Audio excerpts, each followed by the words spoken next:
আমাদের ধৈর্য নাই, অল্পে আমরা অস্থির, আছে না নাই?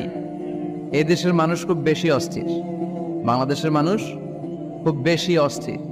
আমি পৃথিবীর অনেক দেশে ঘুরেছি, সেখানে দেখেছি মানুষজন খুব ধীরস্থির ভাবে কাজ করতে পছন্দ করে। সুপার শপে যদি কিনতে যায়, they maintain the queue in super shop. Super শপে লম্বা লাইন, সবাই যে ওখানে ভদ্রভাবে দাঁড়ায়, একজনের পর একজন যাবে। টিকিট কাটতে যাবে, লম্বা লাইন, একজনের পর একজন দাঁড়ায়, একজন যাবে আরেকজন। তো ওখানে যদি কোনো বাঙালি থাকে তখন দেখা যায় তার অস্থিরতা।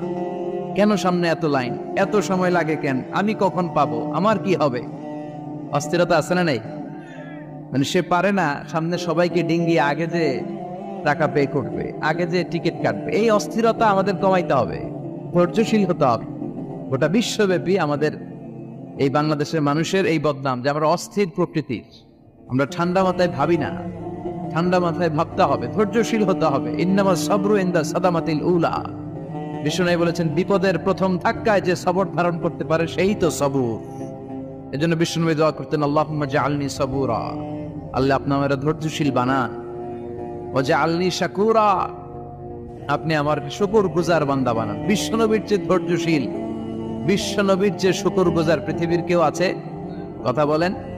এমন তাবৎ কোনো অত্যাচার নাই যে অত্যাচার বিশ্বনবীর উপর করা হয় নাই। বিশ্বনবী মক্কার জামিনে যখন দাওয়াত দিতে লাগলেন, ওনারে পাগল বলা হতো, বলা হতো তুমি পাগল, বলা হতো মুহাম্মদ একটা কবি, বলা হতো মুহাম্মদ হচ্ছে গণক। বিশ্বনবী যখন রুকু দিতেন, সিজদায় চলে যেতেন, উটের পচা নারী ভুরি এনে বিশ্বনবীর কাঁধে ফেলে রাখা হতো।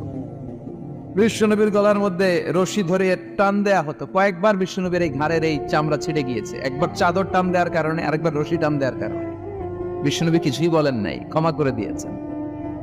যেই মক্কার শত্রুরা বিশ্বনবীকে মক্কা থেকে বিতাড়িত করেছেন, এবং যেই রাতে উনি হিজরত করলেন, মাইগ্রেট করলেন, উনি কেঁদে কেঁদে বারবার মক্কার দিকে ফিরে তাকায়, আবার যায়, আবার ফিরে তাকায়, মাতৃভূমির মায়া ছাড়তে পারছেন না। আর বলছিলেন, মাক্কা তো আহাব্বুল বিলাদ ইলাইয়া, মক্কা আমার কাছে সবচেয়ে প্রিয় শহর। লাউলা উখরিজতু লামা খরাজতু মিনহা, আমার যদি বের করে না দেয়া হতো এই শহর থেকে, আমি কোনোদিন এই শহর থেকে বেরোতাম না। ও এত ভালোবাসতেন বিষ্ণুনবী মাক্কাতুল মুকাররমাকে, ধৈর্যশীল ছিলেন। এত অত্যাচার অনাচারের পরে যখন মক্কা বিজয়ের ক্ষণ আসলো, এই মক্কাকে বিশ্বনবীর করতলগত করে দিল কে? ফাতে মক্কা হলো। বিশ্বনবী চাইলে পিষে পিষে প্রতিটা কাফের মুশরিককে শেষ করে দিতে পারতেন, ঠিক কিনা? কিন্তু বিশ্বনবী বললেন, লা তাসরিবা আলাইকুমুল ইয়াউম ইযহাবু আনতুমুত তুলাকা, কোন রিভেঞ্জ চলবে না আজকে, কোনো প্রতিশোধ নাই। একেবারে বড় যুদ্ধাপরাধী যারা, মারাত্মক যারা অফেন্স করেছে, তাদেরকে শাস্তির আওতায় আনা হবে, বাকি সবাইকে আমি ক্ষমা করে দিলাম। In the long history of the world, there is no instance of magnanimity and forgiveness which was showed by our beloved Prophet Muhammad when all of his enemies laid under his feet and he forgave them one and all. পৃথিবীর গোটা পৃথিবীর ইতিহাসে এরকম নজির কোথাও পাওয়া যায় না, যাকে এত অত্যাচার করে বিতাড়িত করা হয়েছে, নির্বাসন দেয়া হয়েছে, হিজরতে বাধ্য করা হয়েছে। তিনি যখন ওই শহরকে আবার বিজয় করলেন, কাউকে আঘাত করলেন না, আগুন জ্বালিয়ে শহরটাকে জ্বালিয়ে দিলেন না, ওদের বংশকে নির্বংশ করলেন না, বরং মুচকে হেসে উনি বললেন, যাও ক্ষমা করে দিনা। কি ধৈর্যশীল ছিলেন। আবার দোয়াও করতেন, আল্লাহুম্মা জাআলনি সাবুরা, আল্লাহ আপনি আমার ধৈর্য বাড়ায় দেন। ওয়া জাআলনি শাকুরা, আপনি আমার শুকরগুজার বানান। ওয়া জাআলনি ফি আইনি সাগীরা, আল্লাহ আমার চোখে আপনি আমারে ছোট বানান। ওয়া ফি আয়ুনিন নাসি কাবীরা, আল্লাহ মানুষের চোখে আপনি আমারে বড় বানান। কি মানুষ ছিল, নিজের চোখে নিজে ছোট থাকতে চাইতেন। আমরা নিজের চোখে নিজের বড় মনে করি, এরকম ডাকাইত আছে না নাই? নিজেরাই নিজে মনে করে কত বড় সাহেব, লাট সাহেব। মান তাওয়াদা তারাফা, এটা হচ্ছে সুন্নাতুল্লাহি ফিল আরদ। মান তাওয়াদা তারাফা, যে নিচে নেমে থাকতে চায় আল্লাহ ওরে টেনে উপরে উঠা, আর যে খালি উঠতে চায়, হিংসা করে অহংকার করে উপরে ঠেলতে চায়, ওরে নিচে নামায় দেয় কে? সাইয়েদনা আদমকে আল্লাহ বললেন, আদম সাল্লিম আলা উলাইকান নাফার লাম্মা খালাকাল্লাহু আদামা ওয়া কানা তুলহু 60 যিরাআন। নিচে নেমে গেলে যে উপরে ওঠে, আর উপরে উঠতে চাইলে যে নিচে নামে, উদাহরণ দেখেন। আদম আলাইহিস সালামকে তৈরির পর আল্লাহ বললেন, আদম সাল্লিম আলা উলাইকান নাফার, এই ফেরেশতাদের সালাম দাও। কি দাও?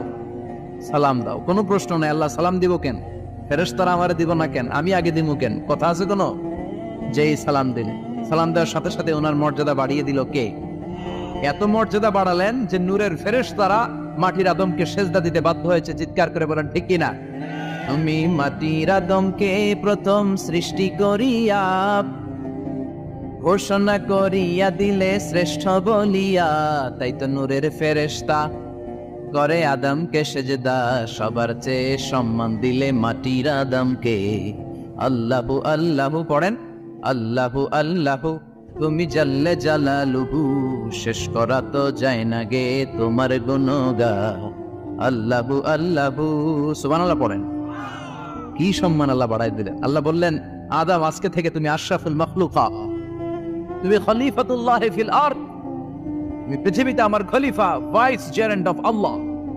আল্লাহর খলিফা, আল্লাহর আহকামগুলো পালনের জন্য ভাইস জেরেন্ট। চুরি করলে হাত কেটে দাও, কার আইন? এই কাজ আদম তুমি দুনিয়াতে যেয়ে করো। জিনা করলে ডেথ পেনাল্টি, হেড অফ, শিরচ্ছেদ করে দাও, কার আইন?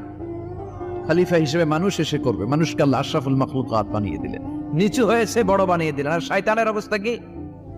শয়তানকে আল্লাহ বললেন সেজদা দে আদমকে। শয়তান যুক্তি দাঁড় করিয়েছে, খালাকতাহু মিন তিন, খালাকতানি মিন নার ওয়া খালাকতাহু মিন তিন। আল্লাহ আপনি আমারে বানাইছেন আগুন দিয়া, কি দিয়া? আগুনের ধর্ম উপরের দিকে উঠছে আর মাটির ধর্ম সে নিচে পড়ে থাকে, আমি কেন সেজদা দেব? শয়তানকে চিরকালের জন্য ইবলিস, মালউন, অভিশপ্ত আর জাহান্নামী হিসেবে ঘোষণা দিয়ে দিল কে? এজন্য আপনি ছোট থাকতে চাইবেন, আপনারা বড় বানাবে কে?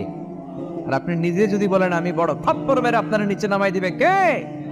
এজন্য বিশ্বনবী দোয়ায় বলতেন, আল্লাহুম্মা জাআলনি সাবুরা ওয়াজআলনি শাকুরা ওয়াজআলনি ফি আইনি সাগীরা ওয়া ফি আয়ুনিন নাসি কাবীরা। ও আল্লাহ, আপনি আমারে ধৈর্যশীল বানান, আপনি আমারে শুকরগুজার বান্দা বানান, আমার চোখে আমারে আপনি ছোট বানান, মানুষের চোখে আপনি আমারে বড় বানান। সুবহানাল্লাহ পড়ে। এজন্য সবসময় শুকরগুজার থাকার চেষ্টা করতে হবে। রাজি আছেন তো? যে কোনো মুহূর্তে, যে কোনো পরিস্থিতিতে আমরা শুকরিয়া করব কার? চিল্লায় বলেন কার? আমরা যেন বেশি বেশি আল্লাহ তাআলার শুকরিয়া আদায় করতে পারি। আল্লাহ তুমি তৌফিক দাও। সবাই পড়ি আমিন।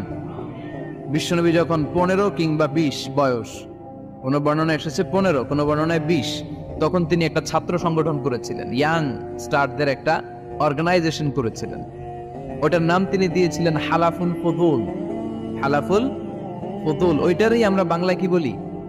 হিলফুল ফিজুল।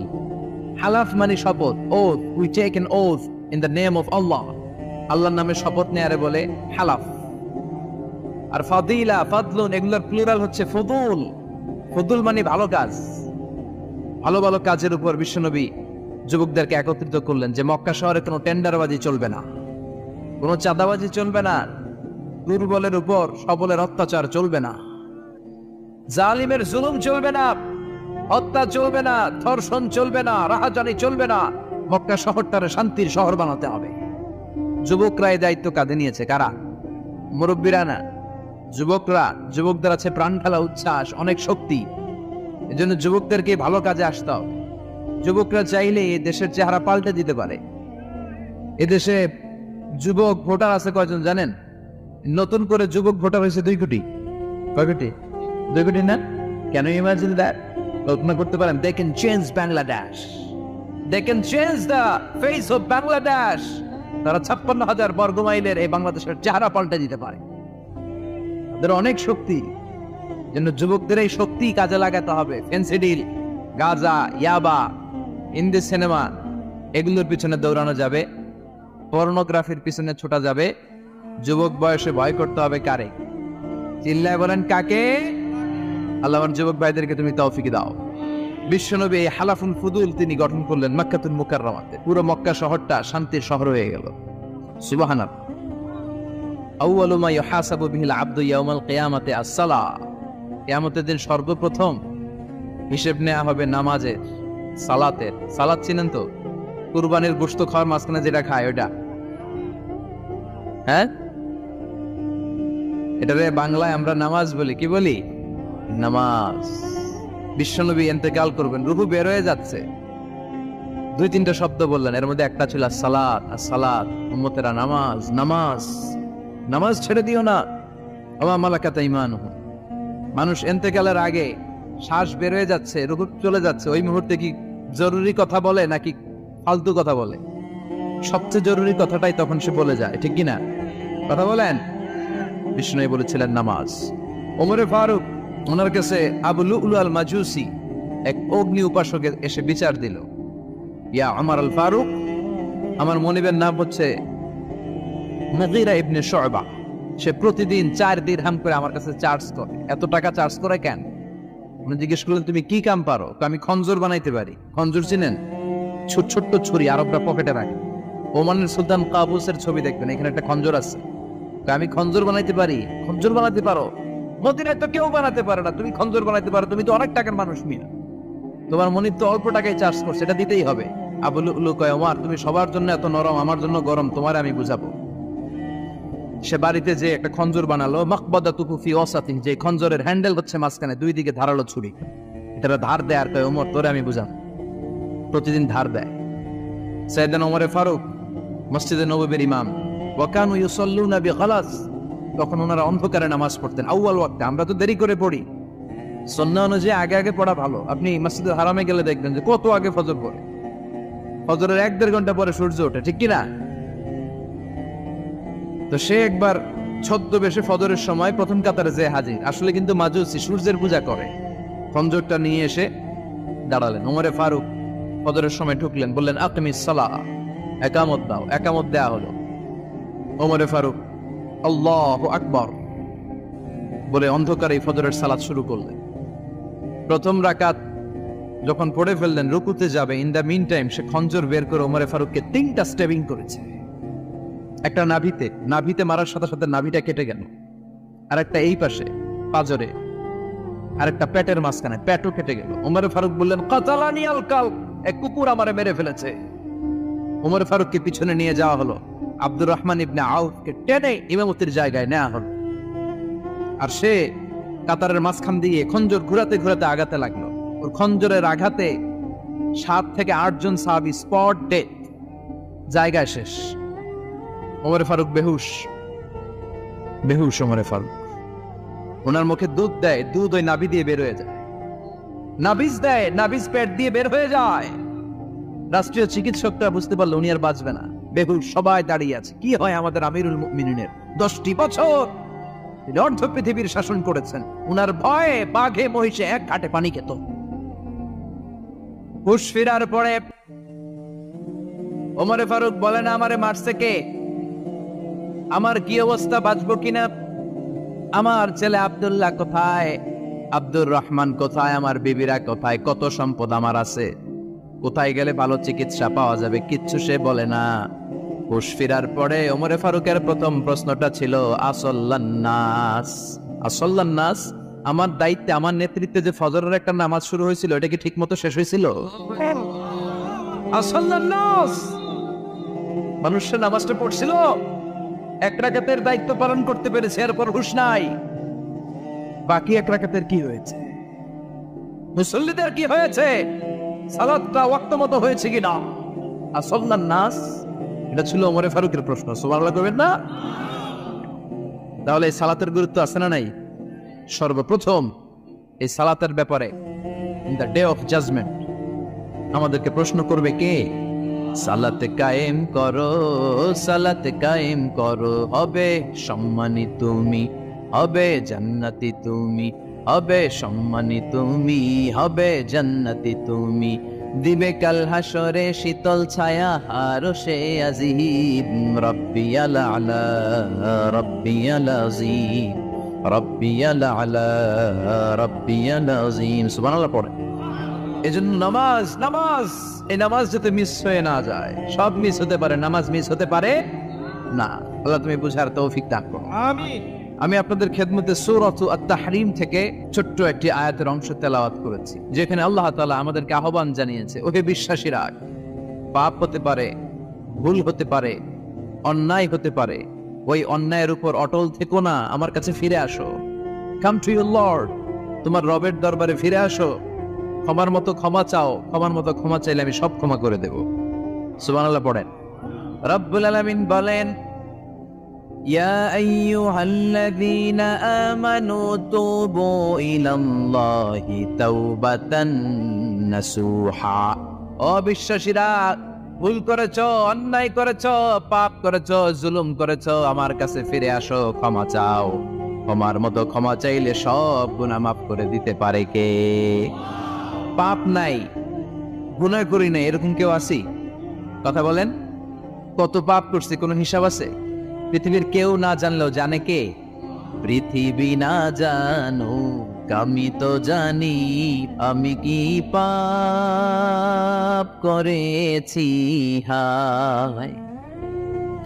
আমার পাপের করলে বিচার, বাঁচার আমার নাই উপায়। দয়াময় প্রভু মাফ করো আমায়, মাফ করো আমায়। পড়েন আমিন। আমাদের পাপগুলো ক্ষমা করে কে? চিল্লায় বলেন কে? আল্লাহ ডেকে বলে, গোলাম আমি হলাম গাফিরুয যাম কাবিলুত তাওব। আমার কাজ হলো ক্ষমা করা, আমার কাজ হলো তওবা কবুল করা। শয়তানের কাজ হলো ওয়াসওয়াসা দেওয়া, আমাদেরকে ভুল পথে নিয়ে যাওয়া। আর আমাদের কাজ হলো ভুল করে ফেলা, আল্লাহর কাজ হলো ভুলগুলো মাফ করে দেয়া। আল্লাহ ডেকে বলে, গোলাম তোরা যদি ভুল না করতি, তোরা যদি পাপ না করতি, তোরা যদি অন্যায় না করতি, তোদেরকে ধ্বংস করে দিয়ে এমন একটা জাতি আমি এই দুনিয়ার বুকে তৈরি করতাম যারা সকালবেলা ভুল করে দুপুরে মাফ চাইতো, দুপুরে ভুল করে রাত্রে মাফ চাইতো, আজকে ভুল করে আগামীকাল মাফ চাইতো। আর আমি আল্লাহ গুনাহগুলো তাদের সব ক্ষমা করে দিতাম। ক্ষমা করে দিতে আল্লাহর বড্ড ভালো লাগে। বান্দা আল্লাহর কাছে বারবার চাক, চোখের পানি ছাড়ুক, এটা আল্লাহ পছন্দ করে। চোখের পানির যে কত পাওয়ার আপনি কল্পনাই করতে পারবেন না। অনুশোচনার চোখের পানি চোখ বেয়ে নাকের ডগা পেয়ে জমিনে পড়ার আগেই আল্লাহ এই বান্দারে মাফ করে দেয়। বিশ্বনবী ডেকে বলে, ও আমার উম্মতেরা শোনো, আল্লাহর কাছে দুনিয়ার মানুষদের দুই ফোঁটা পানি সবচেয়ে প্রিয়। এক হলো জিহাদের ময়দানে রক্তের ফোঁটা, দুই হলো অনুতপ্ত বান্দার চোখের পানির ফোঁটা।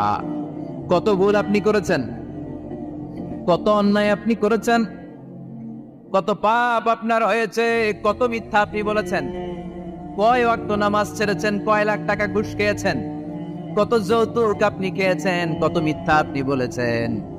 আপনার পাপ যত বড় হোক, যত বিশাল হোক, যত বেশি হোক, আল্লাহর দয়ার পরিসীমা তার চাইতেও বড়।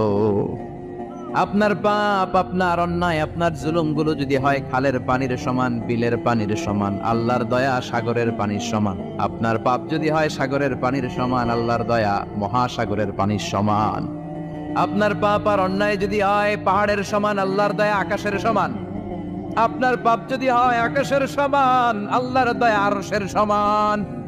এজন্য আল্লাহ বললেন, ইয়া আইয়ুহাল্লাযীনা আমানু তুবু ইলাল্লাহি তাওবাতান নাসুহা। ও আমার গোলাম, তুই তোর নিজেরে যত বেশি ভালোবাসিস তার চেয়েও আমি তোরে বেশি ভালোবাসি। তোর বাবা মা তোরে যত বেশি ভালোবাসে তার চেয়েও আমাদেরকে বেশি ভালোবাসে কে? আল্লাহ বললেন, ভালোবাসারে তৈরি করার পরে আমি 100 টুকরা করলাম। চিল্লায় বলেন, কয় টুকরা? 99 টুকরা ভালোবাসা আমি আল্লাহ নিজের মধ্যে রেখে দিলাম। 1 টুকরা ভালোবাসা গোটা বিশ্বের সবার মধ্যে আমি ভাগ করে দিলাম। 1 টুকরা ভালোবাসা পেয়ে আমাদের অবস্থা দেখছেন? আল্লাহ যদি 1 টুকরা না দিয়ে আমাদের 30 টুকরা দিত, কথা কন। 1 টুকরা না দিয়ে 80 টুকরা দিলে কি হইতো? কথা কয় না। 14 ফেব্রুয়ারি কবে? কথা কন। বিশ্ব ভালোবাসা এই দিবসের সাথে মুসলমানদের কোনো সম্পর্ক? কোন মুসলমান ঘরের মেয়ে, কোন মুসলমান ঘরের ছেলে 14ই ফেব্রুয়ারি এই ওয়ার্ল্ড ভ্যালেন্টাইন দিবস পালন করতে পারে?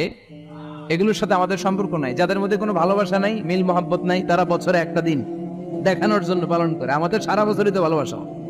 কথা কন। রাসূল আমার ভালোবাসা, রাসূল আমার আলো আশা, রাসূল আমার প্রেম বিরহের মূল আলোচনা, রাসূল আমার কাজে কর্মের অনুপ্রেরণা। ঠিক কিনা? আমার নবীর জন্য আমার ভালোবাসা আছে না নাই? আমার রবের জন্য আমার ভালোবাসা আছে না নাই? আমার মা বাবার জন্য ভালোবাসা আছে না নাই? সবার জন্য সবার ভালোবাসা আছে না নাই? আমগো দিবস লাগবো কেন? আজকেও তো আমগো ভালোবাসা দিবস। কথাটা প্রতি মুহূর্তে আমাদের ভালোবাসা, এই জন্য আমাদের ডেট পালন করা লাগে না। আমরা সব সময় সবারই ভালোবাসি। চিল্লায় বলেন ঠিক কিনা? এই জন্য আল্লাহ ডেকে বললেন, গোলাম আমি যে তোদের কত ভালোবাসি তোর ধারণা নাই। চোখের পানি ছাড়, গুনার কথা স্মরণ কর, তওবা কর। তওবার মতো তওবা করলে সব গুনাহ মাফ করে দিতে পারে কে? বিশ্বনবী বলে আমার কোনো গুনাহ নাই, তারপরেও প্রতিদিন 70 বারেরও বেশি আমি তওবা করি। আল্লাহে ইন্নী আস্তাগফিরুল্লাহ ওয়া আতুবু ইলাইহি আকসার মিন 70 মাররা। Could you imagine that? কল্পনা করছেন কোনদিন যে নবীর গুনাহ নাই ওই নবী তওবা করে প্রতিদিন 70 বার? আকসার 70 বারেরও বেশি। আমার পড়া দরকার কয়বার? আপনার পড়া দরকার কয়বার? বিশ্বনবী 70 বারের বেশি বললে আমাদের পড়া দরকার কয়বার? আর আমরা প্রতিদিন পড়ি কয়বার? কথা কন।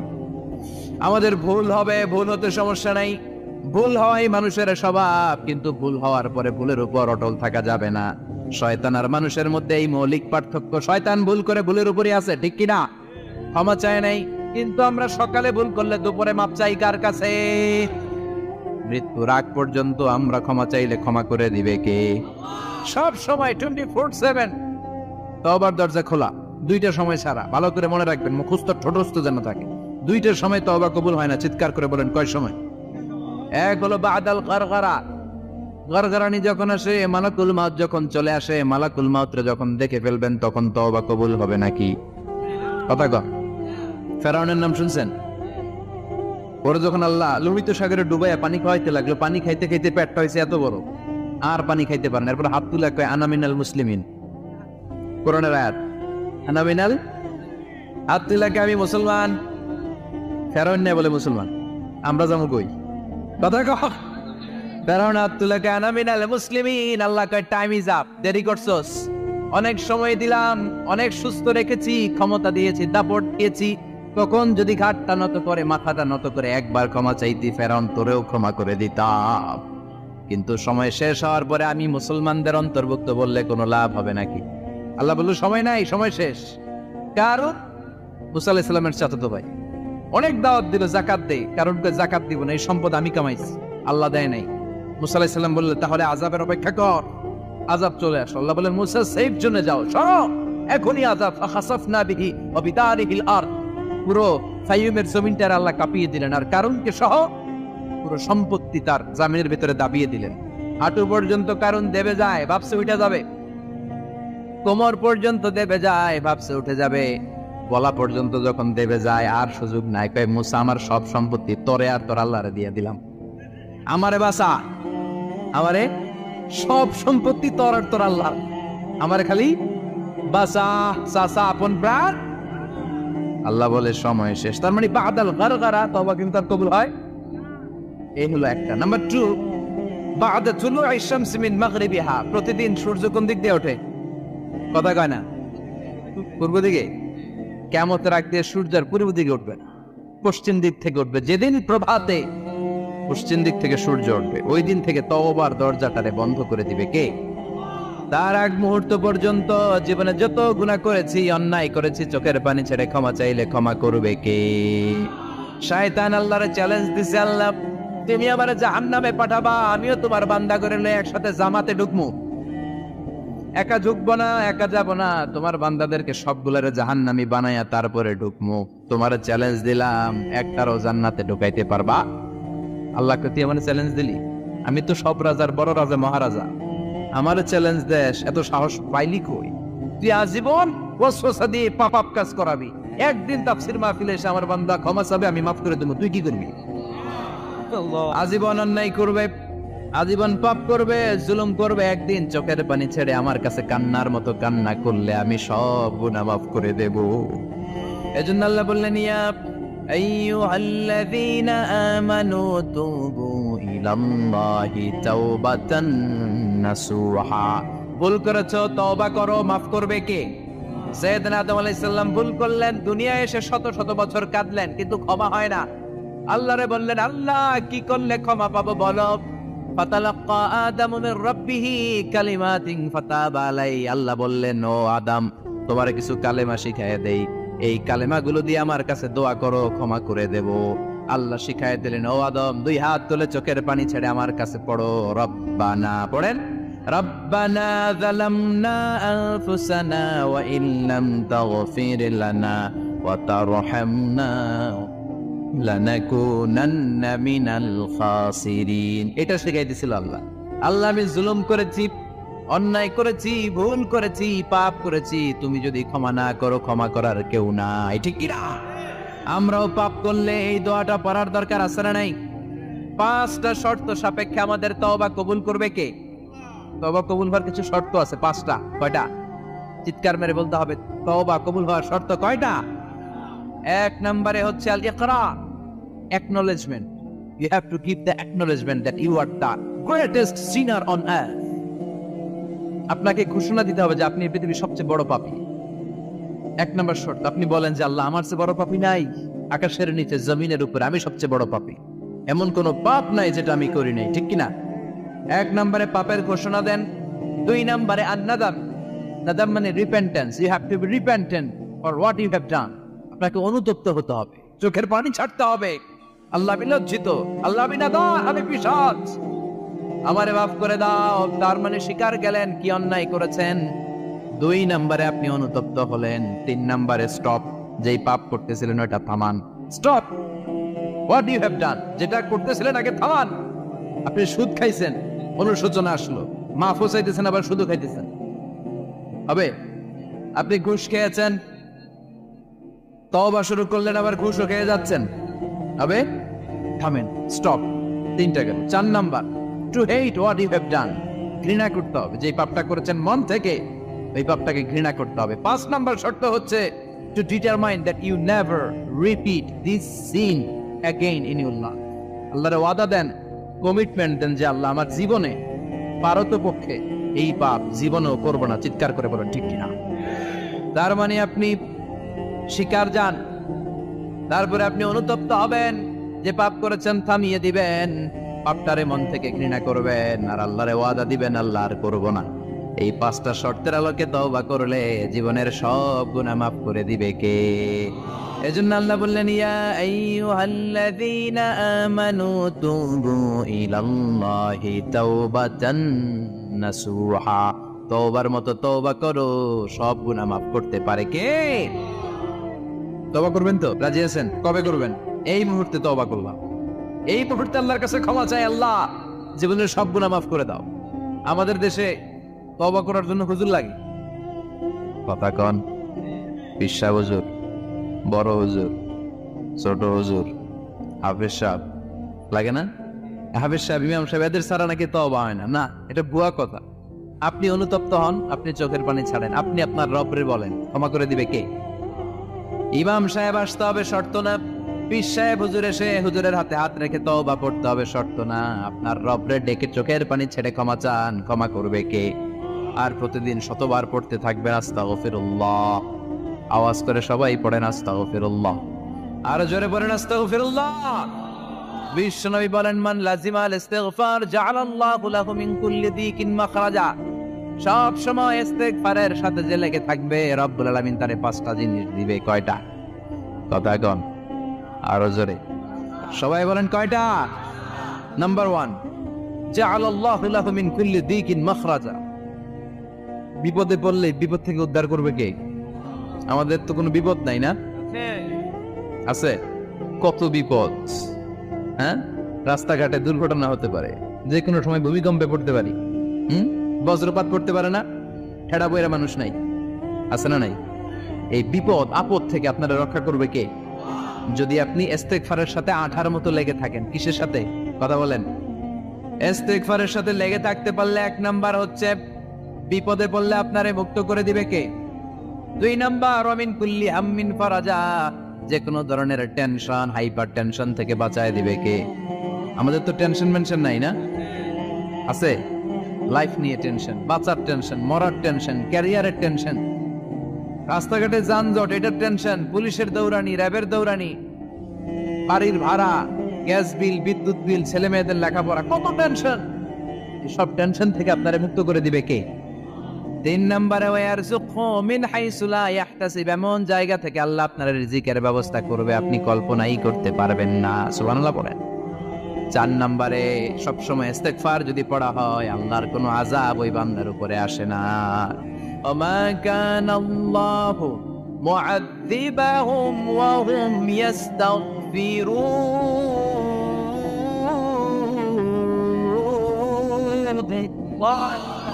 যতক্ষণ আমার বান্দা আমার কাছে ইস্তেগফার পড়তে থাকে আমার কোনো আযাব বান্দারে পাবে না। যতক্ষণ ইস্তেগফার পড়বেন আল্লাহর কোনো আযাব আপনার উপর আসবে না। চারটা গেল। পাঁচ নাম্বার, বারবার ইস্তেগফার পড়লে রফিক ভাই আল্লাহ আপনারে মুস্তাজাবুদ দাওয়া বানাবে। দোয়া করা মাত্র কবুল করে নেবে কে? মুস্তাজাবুদ দাওয়া বুঝেন তো? মানে যিনি হাত তুলতে দেরি কবুল হতে দেরি হয় না। বারবার বারবার ইস্তেগফার পড়ে দেখেন যে আপনার দোয়া কেমনে কবুল হয়। ইমাম আহমদ ইবনে হাম্বলের নাম শুনেছেন? হাম্বলি মাযহাবের প্রতিষ্ঠাতা। হানাফি, শাফিঈ, মালিকি, চার নাম্বারটা আপনারা বলেন। হাম্বলি, এই হাম্বলি মাযহাবের ইমামের নাম আহমদ ইবনে হাম্বল। জগৎ বিখ্যাত মুহাদ্দিস। একক স্বতন্ত্র হাদিসের কিতাব হিসেবে পৃথিবীতে সবচেয়ে বড় যে হাদিসের কিতাব ওইটার নাম মুসনাদ আহমদ ইবনে হাম্বল। 40,000 হাদিসের কালেকশন আছে। এই ইমাম আহমদ ইবনে হাম্বল ওনার শেষ জীবনটা হাদিস পড়ানো, হাদিস কালেকশনের জন্য ব্যয় করেছে। শহরের পর শহর, দেশ থেকে দেশ, দেশান্তরে ঘুরতেন একটা হাদিসের জন্য। উনি সফরে বেরিয়েছেন হাদিস কালেকশনের জন্য। প্রচন্ড শীতের রাত, উনি মাগরিবের নামাজ, এশারের নামাজ পড়ে একটা মসজিদে শুয়ে পড়লেন আর শুয়ে শুয়ে হাদিস পড়তেছেন। কি পড়তেছেন? কথা বলেন। আর মনে মনে ভাবলেন রাতটা মসজিদে কাটায় দিই, ফজরের নামাজ পড়ে আবার বেরোবো। কিন্তু দারোয়ান এসে বলে মসজিদে থাকতে পারবেন না, ওঠেন।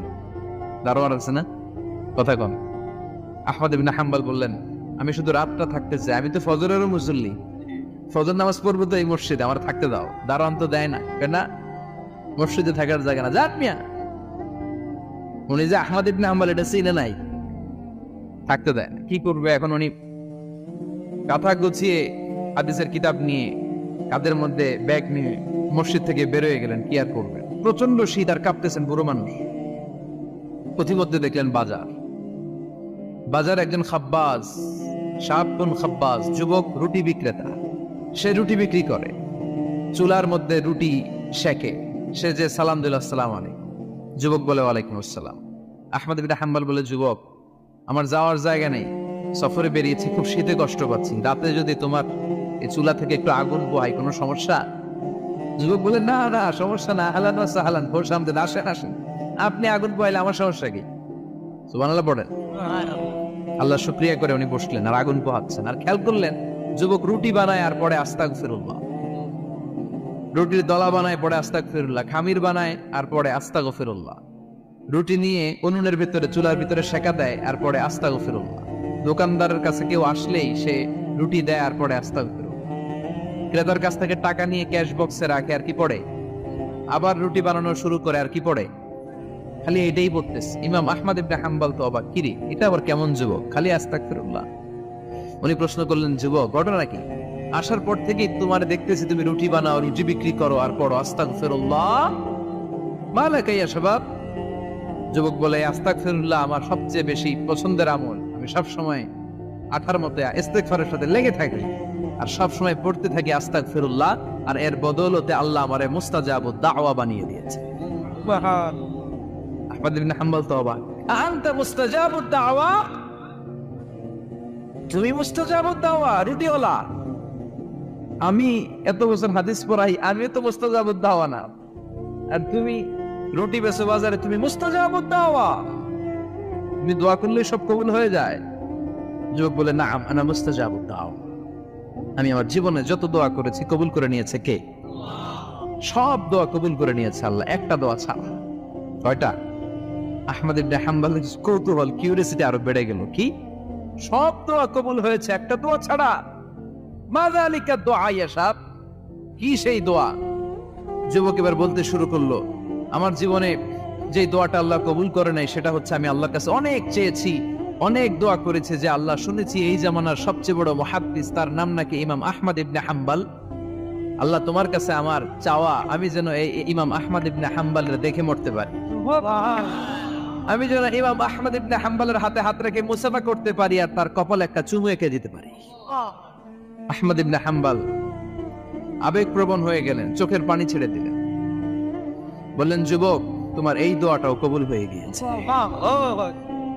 আহমদ ইবনে হাম্বলের দেখার সাক্ষাৎ পাওয়ার জন্য আহমদ ইবনে হাম্বলের বাড়িতে তোমার যাওয়ার দরকার নাই, আহমদ ইবনে হাম্বল তোমার দরবারে ছুটে এসেছে। আনা আহমদ ইবনে হাম্বল মুহাদ্দিসুদ দাহর, আমি নিজেই আহমদ ইবনে হাম্বল। যুবক চোখের পানি ছেড়ে দেয়, আহমদ ইবনে হাম্বল চোখের পানি ছেড়ে দেয়।